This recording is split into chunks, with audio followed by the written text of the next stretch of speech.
जो लोग दिल के अच्छे होते हैं, मन के साफ होते हैं, तो उनके साथ ही बुरा क्यों होता है। स्वार्थी यानी कि स्वयं का, खुद का अर्थ। इसलिए जो व्यक्ति स्वयं का अर्थ, खुद का अर्थ जानना चाहता है और जो खुद को समझना चाहता है, तो क्या वो व्यक्ति अपनी नज़र में गलत है। क्योंकि जब हम किसी को स्वार्थी कहते हैं, उसका मतलब तो यही है कि वो व्यक्ति स्वयं का, खुद का अर्थ समझना चाहता है। तो क्या वो इंसान अपनी नज़र में गलत है।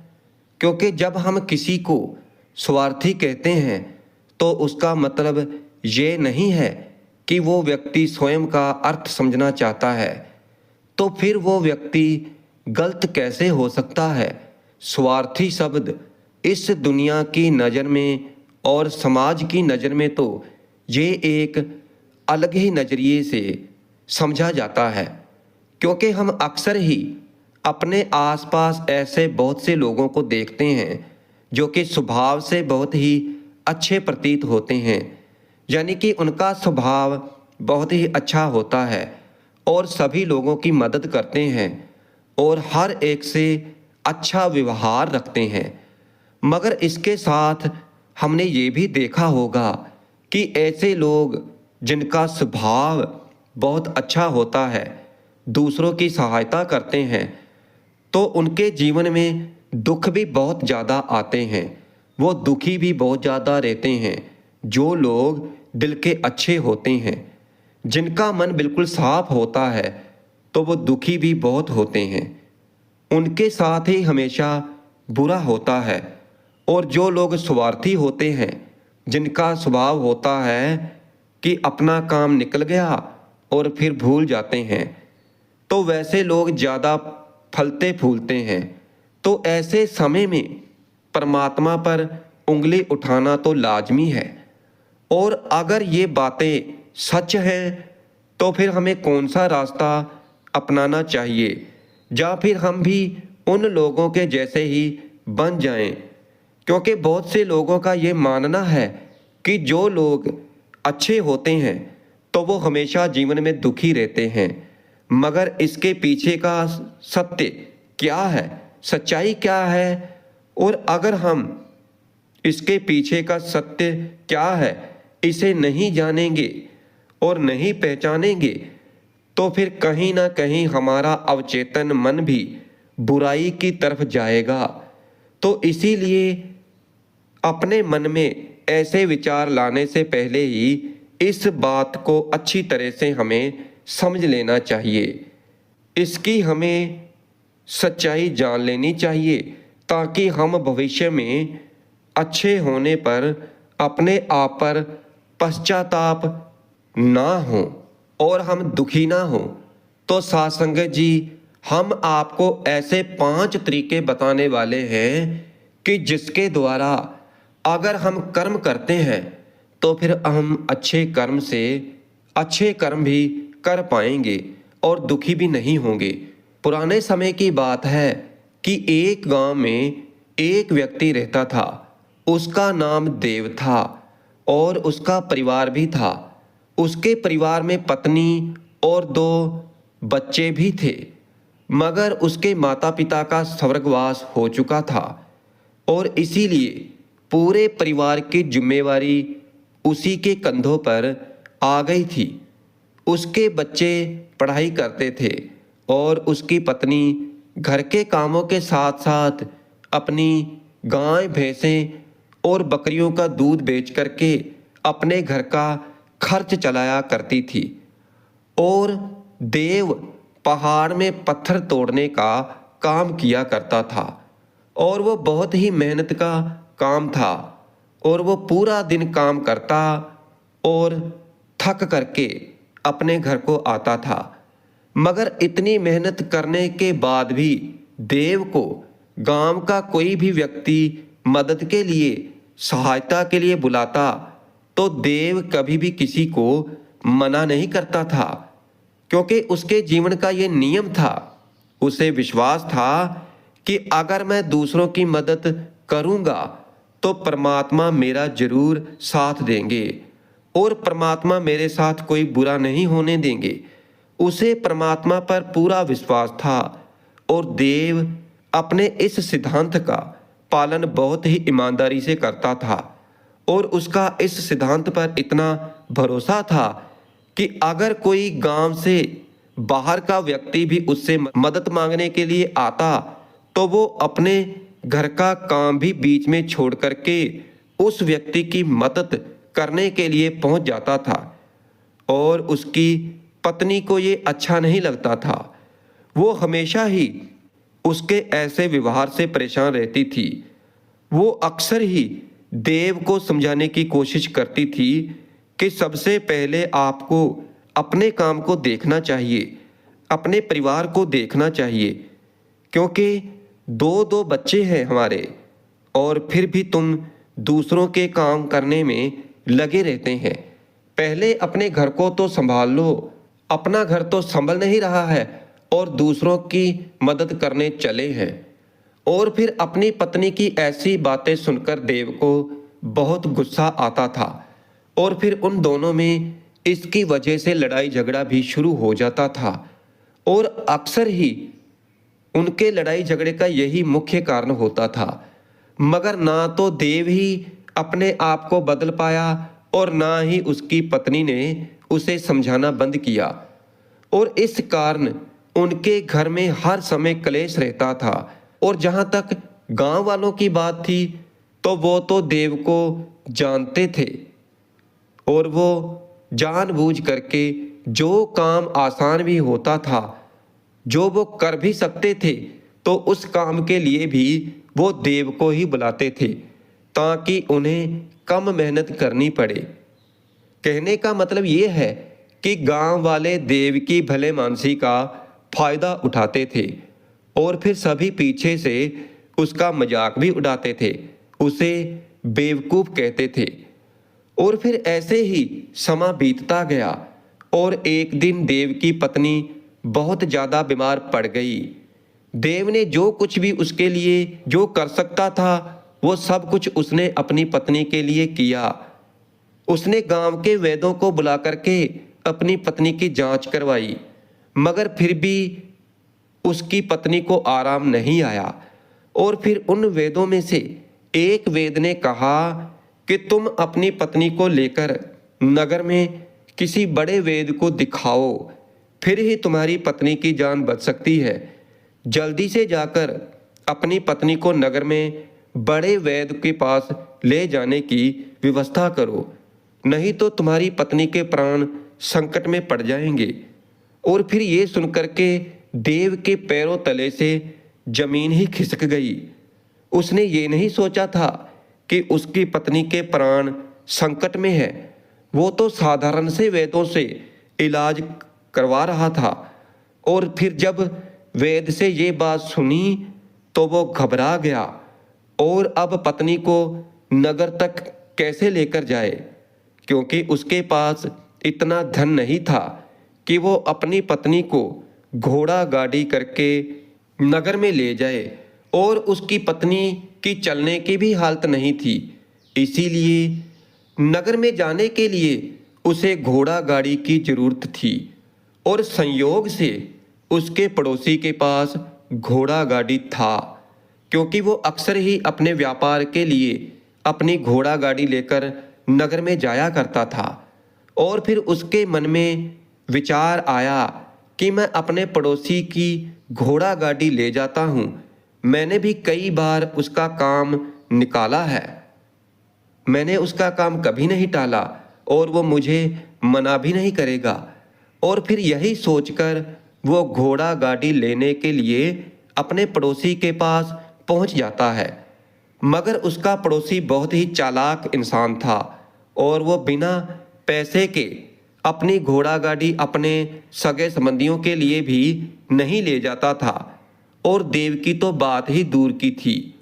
और फिर जब देव ने उससे घोड़ा गाड़ी के लिए पूछा तो उसने ये कहकर टाल दिया कि मेरे घोड़े बीमार हैं, तो फिर हम कैसे घोड़ा गाड़ी लेकर नगर में जा पाएंगे, और अगर हाँ तुम धन की व्यवस्था कर सकते हो तो मैं तुम्हें अपने मित्र की घोड़ा गाड़ी मंगवा सकता हूँ। और फिर ये सुनकर देव परेशान और चिंतित हो गया, क्योंकि उसके पास धन नहीं था। उसने सोचा कि अब मैं कैसे अपनी पत्नी को नगर में लेकर जाऊंगा।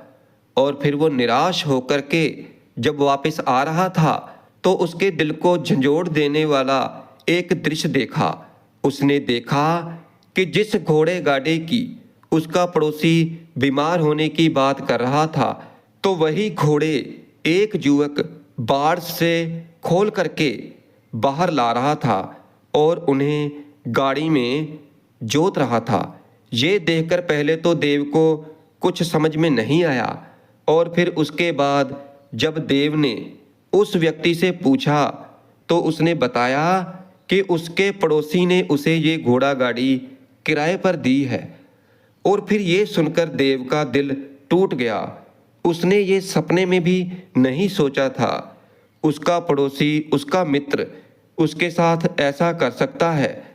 हालांकि इस बात पर दुखी होने का वक्त नहीं था, और इसीलिए देव वहां से जल्दी से चला जाता है और गांव के ही एक सेठ से कुछ धन उधार लेकर अपने पड़ोसी को दे देता है, और फिर उसका पड़ोसी अपनी घोड़ा गाड़ी मंगवा देता है। और फिर उसके बाद देव अपनी पत्नी को बड़े वेद के पास नगर में ले जाता है। और जब उसकी पत्नी का इलाज चल रहा था तो देव के अंदर यही विचार चल रहे थे कि एक वो दिन था जब मेरे इस पड़ोसी की बेटी बीमार हो गई थी और ये यहाँ पर नहीं था, और मैं पूरी रात वैद्य जी के पास बैठा रहा था, उसकी देख रेख की थी, और कितने दिनों तक ये नहीं आया था तो उतने दिन मैंने ही इसके परिवार की देख रेख की थी। और आज देख लो कि मुझे इसकी ज़रूरत थी तो उसने घोड़ा गाड़ी देने से इनकार कर दिया, और वो भी उस वक्त जब मेरी पत्नी जिंदगी और मौत के बीच जूझ रही थी। और फिर कुछ देर के बाद वैद्य बाहर आकर देव को एक बहुत बुरी खबर सुनाता है। वो देव को बताता है कि उसकी पत्नी को कर्क रोग हो चुका है और उसका कोई भी इलाज नहीं है, और उसके पास कुछ समय शेष बचा है। और फिर ये सुनकर देव दुखी होकर वहीं पर जमीन पर बैठ गया। उसकी पूरी दुनिया उजड़ने वाली थी और उसे कोई भी रास्ता नजर नहीं आ रहा था। और फिर कुछ समय के बाद में उसकी पत्नी का देहांत हो गया, और फिर उसके दोनों बच्चों का भार उसके कंधों पर आ गया था। लेकिन यहाँ पर देव के सारे सिद्धांत टूट चुके थे, उसके भ्रम खत्म हो चुके थे, और अब उसके दिमाग में केवल एक ही बात चल रही थी कि अच्छे कर्म करने से परमात्मा साथ नहीं देता, बल्कि बुरे लोग फलते फूलते हैं, और ये आज मुझे समझ में आया है। और फिर ऐसे ही विचार अक्सर ही उसके दिमाग में चलते रहते थे, और फिर इसी कारण उसका विश्वास परमात्मा से और इस संसार से उठ गया। और फिर एक दिन ऐसा भी आया कि अपने बच्चों को अपने रिश्तेदारों के पास छोड़कर इस संसार को त्याग कर संन्यास लेकर घर से निकल पड़ा। उसने गांव में किसी को कुछ भी नहीं बताया, और किसी को कुछ नहीं पता था कि देव कहाँ गायब हो गया। और फिर वो चलते चलते एक पूर्ण संत सतगुरु के पास पहुंच गया, और सतगुरु जी महाराज उस समय भक्ति में लीन थे। और भक्ति से बाहर आने के बाद वो बड़े ध्यान से देव के चेहरे की तरफ देखते हैं और उससे वहां पर आने का कारण पूछते हैं। और फिर देव उनको अपनी पूरी आप बीती सुना देता है और कहता है कि हे सतगुरु जी महाराज, इस दुनिया से मुझे कुछ भी हासिल नहीं हुआ और मेरा मन इस दुनिया से उठ चुका है, क्योंकि जब अपने मित्रों ने ही मेरा साथ नहीं दिया तो फिर इस संसार में रहने का क्या फ़ायदा। और इसी कारण मैं सब कुछ छोड़ करके यहाँ पर आया हूँ। मैं इस संसार से संन्यास लेना चाहता हूँ। और उसकी ये बातें सुनकर सतगुरु जी कहने लगे कि एक बात याद रखना कि जिंदगी में विरक्त होकर सन्यासी बनना तुम्हें परम सुख तक कभी नहीं पहुंचा सकता, परमानंद तक कभी नहीं पहुंचा सकता। क्योंकि तुम दुनिया से अपने मन पर एक बोझ लेकर विरक्त हुए हो। तुम दुनिया से परमात्मा की खोज करने के लिए विरक्त नहीं हुए हो। और इस भ्रम में कभी मत रहना तुम संसार से विरक्त हुए हो, क्योंकि संसार ने तुम्हें धोखा दिया है और ऐसा तुम्हें लगता है। और इसीलिए तुम कभी परमात्मा पर विश्वास नहीं कर पाओगे और ना ही उन पर अपनी पूर्ण आस्था बना पाओगे। और इसीलिए सन्यासी होके भी तुम पूरा लाभ कभी नहीं उठा पाओगे, क्योंकि सन्यासी होने का लाभ तब मिलता है जब हमारे प्रभु में, परमेश्वर में, परमात्मा में पूर्ण आस्था बन जाती है। और मैं तुमसे पूछता हूँ कि क्या तुम्हारी आस्था परमात्मा से है? और फिर ये सुनकर देव कहता है कि हे गुरुवर, मैं तो दुनिया देखकर आया हूँ कि जो बुरे कर्म करते हैं, जो बुरे लोग होते हैं तो वो फलते फूलते हैं, और जो अच्छे कर्म करते हैं तो वो दुखी रहते हैं। उसे परमात्मा कुछ भी नहीं देता। और इसीलिए मैं परमात्मा पर अपनी पूर्ण आस्था कैसे बना सकता हूँ? और फिर ये सुनकर सतगुरु जी कहने लगे कि हे भाई, यही तो मैं तुम्हें समझाना चाहता हूँ कि तुम पूरी ऊर्जा अपने सन्यासी जीवन में लगा दो और उसके बाद भी तुम्हें फल प्राप्त ना हो तो फिर तुम्हें कैसा लगेगा। इसीलिए मैं आज तुम्हें किसी की मदद करने के 5 सिद्धांत तुम्हें बताता हूँ। और ये 5 सिद्धांत समझकर अपने गृहस्थ जीवन में वापस चले जाना। और फिर सतगुरु जी कहने लगे कि जब भी तुम किसी की सहायता करो, मदद करो, तो उससे सबसे पहली बात, सबसे पहला सिद्धांत जो ध्यान में रखने का होता है तो वो ये है कि किसी की मदद करते वक्त, किसी की सहायता करते वक्त कभी भी उससे उम्मीद मत रखना। ये मत सोचना कि आज मैंने उसकी सहायता की है, मदद की है, तो कल बदले में ये भी मेरी सहायता करेगा, मेरी मदद करेगा। और अगर तुम ऐसा सोचोगे तो तुम्हें जीवन में दुखों का सामना करना ही पड़ेगा, क्योंकि एक नहीं तो दूसरा और दूसरा नहीं तो तीसरा कोई ना कोई तुम्हारी उम्मीद जरूर तोड़ेगा। और वास्तविकता में वो मदद और सहायता नहीं होती, वो हमारे लालच का ही एक रूप होता है। तुम उसकी सहायता या मदद निर्भाव तरीके से नहीं कर रहे हो, बल्कि हमारे मन में लालच का भाव है, बदले का भाव है। क्योंकि हम ये सोचकर उसकी मदद करते हैं कि इसकी मदद कर देते हैं तो कल ये मेरी भी मदद करेगा। और यही लालच हमें अक्सर उन लोगों की मदद करने पर विवश करता है जो किसी न किसी रूप में धन्यवान होते हैं, क्योंकि हमें लगता है कि कल ये आदमी धन के द्वारा मेरी सहायता कर सकता है। और इसीलिए जिस इंसान को वास्तविकता में मदद की ज़रूरत है तो हो सकता है वो गरीब हो, मगर हमारा मन अपने लालच के वशीभूत होकर उसकी मदद कभी नहीं करेगा। इसलिए किसी की सहायता करने के अपने विचार को विस्तार दो और केवल एक प्रकार के वर्ग के लिए अपनी सहायता पेश मत करना, वो सभी के लिए एक समान होनी चाहिए। अब यहाँ सोचें कि एक तरफ तो तुम्हारा मित्र है और उसके पास धन है, संपदा है, और दूसरी तरफ कोई गरीब औरत है जो कि भूखी बैठी हुई है, और तुम्हारा मित्र तुम्हें कहता है कि यार आज तो खाने के लिए अच्छे अच्छे पकवान मंगा लो, बाजार से, और दूसरी तरफ वो औरत तुमसे 2 सूखी रोटी मांग रही है, तो फिर तुम किसकी सहायता करोगे? कौन सबसे ज़्यादा मदद का हकदार है? पहले। इसलिए सबसे पहला हमारा कर्तव्य ये बनता है कि हम उस औरत की सहायता करें। मगर अक्सर इंसान ऐसा नहीं सोचता। वो अपने मित्र को तो खिला देता है, उसे तो बाजार से बहुत महंगी वस्तु मंगाकर दे देगा, मगर किसी गरीब को भोजन नहीं खिलाएगा। और दूसरी बात जो तुम्हें ध्यान रखनी है तो वो ये है कि किसी की मदद करते समय हमारे अंदर कभी भी लालच नहीं आना चाहिए, क्योंकि अक्सर होता ऐसा ही है कि जब हम किसी की मदद करते हैं तो हमारा लालच और हमारा स्वार्थ उसके साथ जुड़ा होता है, और हम अपने भविष्य की योजना तैयार करके उस व्यक्ति की मदद करते हैं।